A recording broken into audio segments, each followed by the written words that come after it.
हदर और तदवीर का अंदाज, लहजा, हदर और तदवीर का लहजा, ये अंदाज ही तो असल अंदाज होता है जिसे हमने नजरअंदाज कर दिया। आज इसको सीखेंगे इंशाअल्लाह। और कुरान पाक को तरतीब के अंदर जो हम मश्क कर रहे हैं, प्रैक्टिस कर रहे हैं, उसका मकसद पहला और बुनियादी है कि कुरान पाक को तजवीद के साथ पढ़ना फर्ज़ ऐन है। हर मुसलमान पर क्या है? फर्ज़। और कुरान पाक को खूबसूरत पढ़ना दूसरा स्टेप है, दूसरा दर्जा। ये प्यारे नबी, आखिरी नबी सल्लल्लाहु अलैहि वसल्लम की सुन्नत है। आइए आज इस पर भी अमल करना शुरू करते हैं। सूरह यासीन की इब्तिदाई आयत से। अऊज़ु बिल्लाहि मिनश शैतानिर रजीम।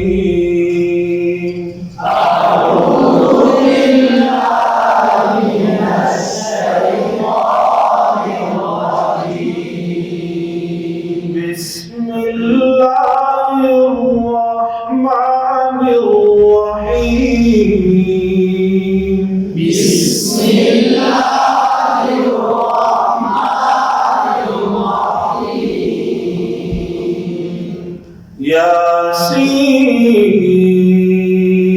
वल कुरआनिल हकीम। यासीन वल कुरआनिल हकीम। तो देखना पहले, इन्नका लमिनल मुरसलीन।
लक़द हक़्क़ल क़ौलु अला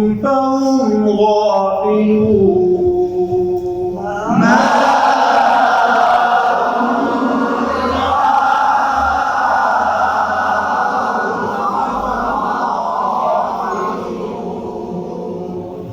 लक़द हक़्क़ल क़ौलु अला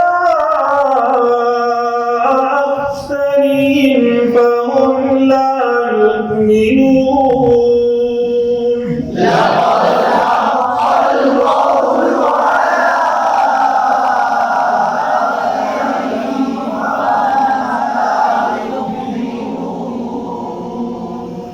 इन्ना जअलना أعناقهم أغلالا فهي إلى الأذقان إنا جعلنا في أعناقهم أغلالا।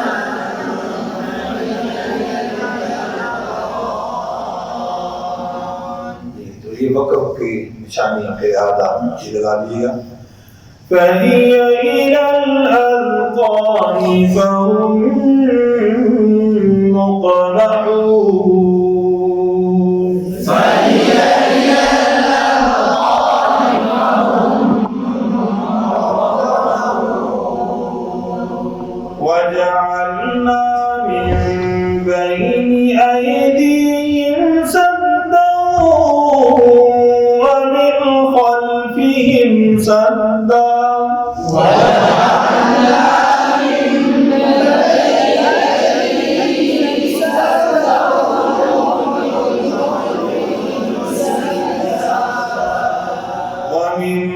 خلفهم سدا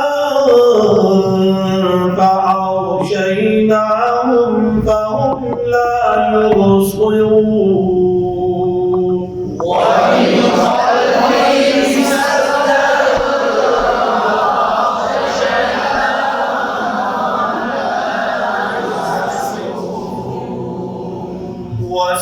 وسواء